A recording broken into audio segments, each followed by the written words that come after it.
What's up mga katolits? Good morning!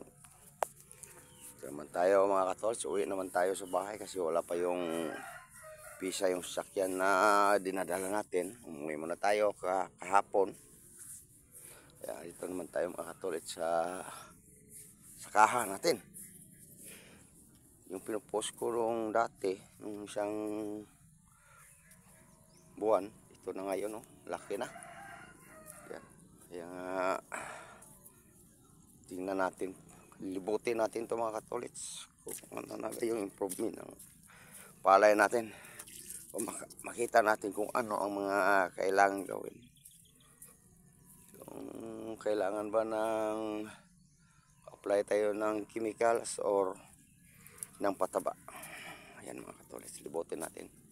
Kung sa kabila naman, ito naman sa bilas ko, ayan, okay na, pare-pareho lang yan sa akin.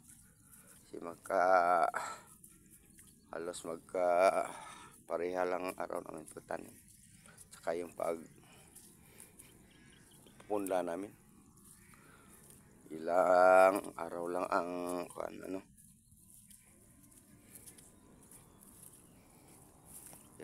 yung palay, pareho lang ang haba mga tulis yung palay natin.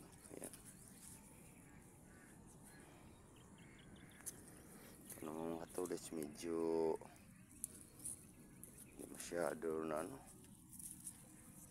parang may mga pula-pula yata yung dahon, yung burir yata to.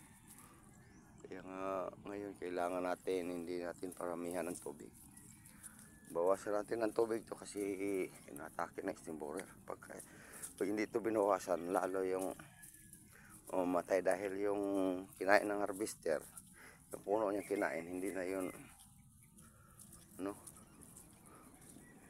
mabuhay uli kasi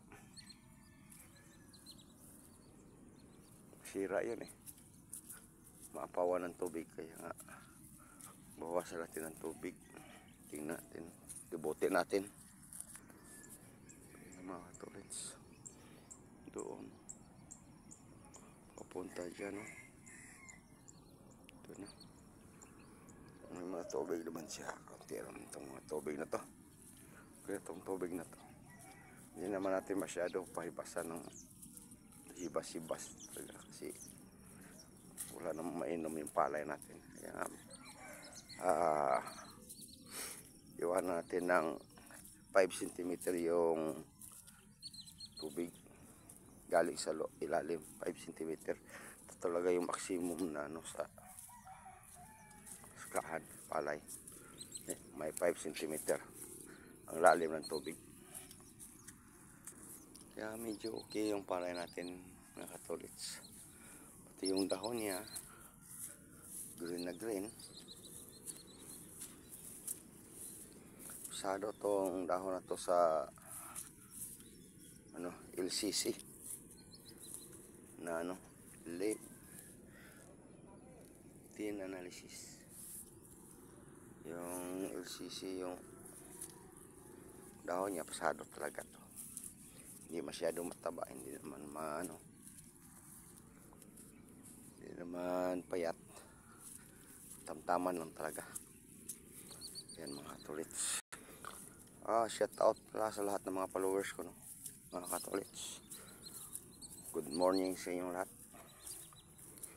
lalo na kaya samahan natin ng vlogger din, Idol Junjun Ababul Jumong Vlog. Yan, vlogger yan, gwapitong vlogger yan. Amiran si Noah, Boss Noah, pamangkin ko yan. Si Sila Sinap, madiling gwapa. Yan, mga vlogger ng kilala natin, mga idol natin yan.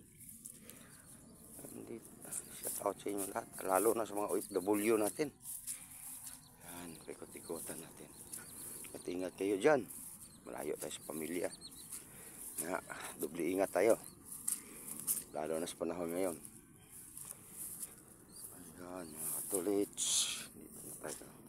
Naikot natin po mula doon, galing tayo sa bahay, Tingnan natin ang lalim ng tubig.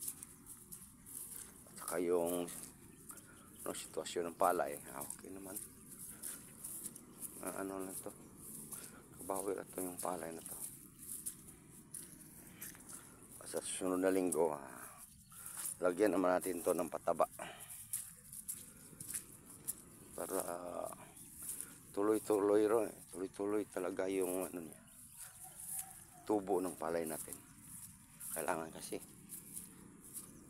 Dahil pag medyo na ano to, ang tala yung tubo niya. Medyo yung bunga niya, pag magbunga na, hindi mahaba yung ano niya.